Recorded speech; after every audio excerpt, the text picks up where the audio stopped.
Magandang araw sa inyong lahat, guys. Ayan. Dahil Friday ngayon, magluluto tayo ng munggo. It's Friday, it's munggo day. Ayan. Main muna ako ng pipino. Ang pagana, yun yung aking sawsawan.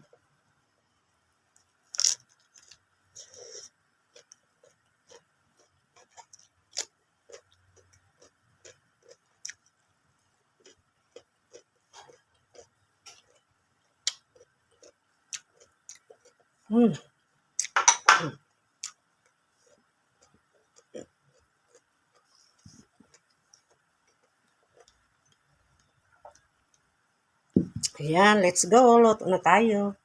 So, ito na nga. Nakapag-isa na ako ng bawang, sibuyas, kamatis, at yung karne natusta ko na rin kanina.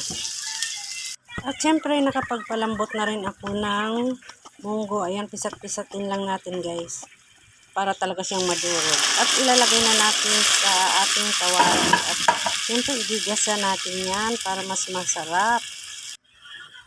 Ayan, gisa-gisa lang. Kasi mas masarap kasi yung ginigisa muna yung munggo. Ayan, tapos pisat-pisatin natin. Durog-durogin natin yung kanyang mga lamas o yung mga pangsangkap. Ayan, pati na rin yung munggo para talagang mas masarap siya. Tapos lagyan natin siya ng patis. Ayan guys, isa yan sa nakapagpasarap.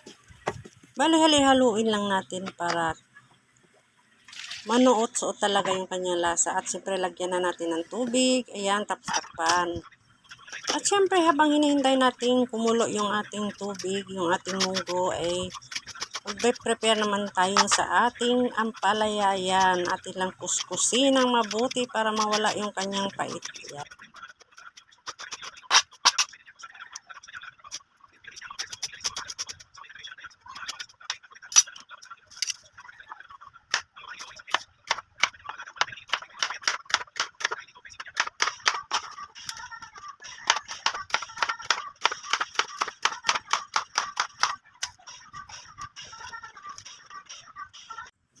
At pagkatapos ay lalagyan natin guys ng konting asin at para mawala yung kanyang pait.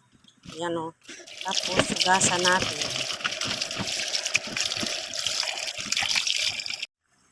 At pagkatapos ay balikan naman natin yung ating pinakukulong munggo guys. Ayan. Kulong-kulo na siya at napakaganda na ng kanyang aroma. Napakabango. Ayan. Titikman natin kung yan ay okay na ba ang kanyang lasa. So kapag okay na ay ilagay na natin yung ating ampalaya. Ayan. Napakasarap niyan guys. Maraming benepisyo din yan sa ating katawan. Masustansya, may munggo ka na, may ampalaya ka pa. Saan ka pa yan? Titikman na natin guys. Para malaman natin kung okay na ba. So ito na siya guys. Ayan. So hilaw pa yan. Pakukuluan uli natin. At pagkatapos ay titikman na naman natin kung yan ba talaga ay okay na para sa ating tanghalian. Yan. At sa isang tabi naman ay nagluluto tayo ng dalawang pretong tilapia.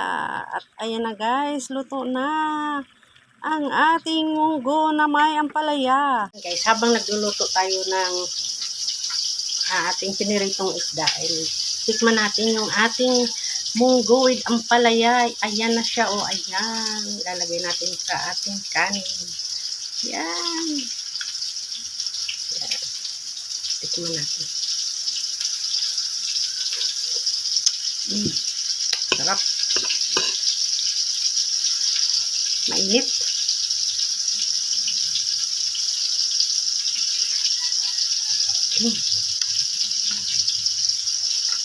Kahit ito lang yung ulam mo, napakasarap na. May gulay ka pa.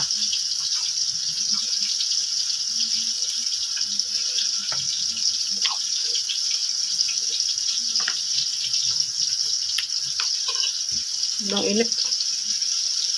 Mainit yung kanin, mainit yung munggo. Ayan na.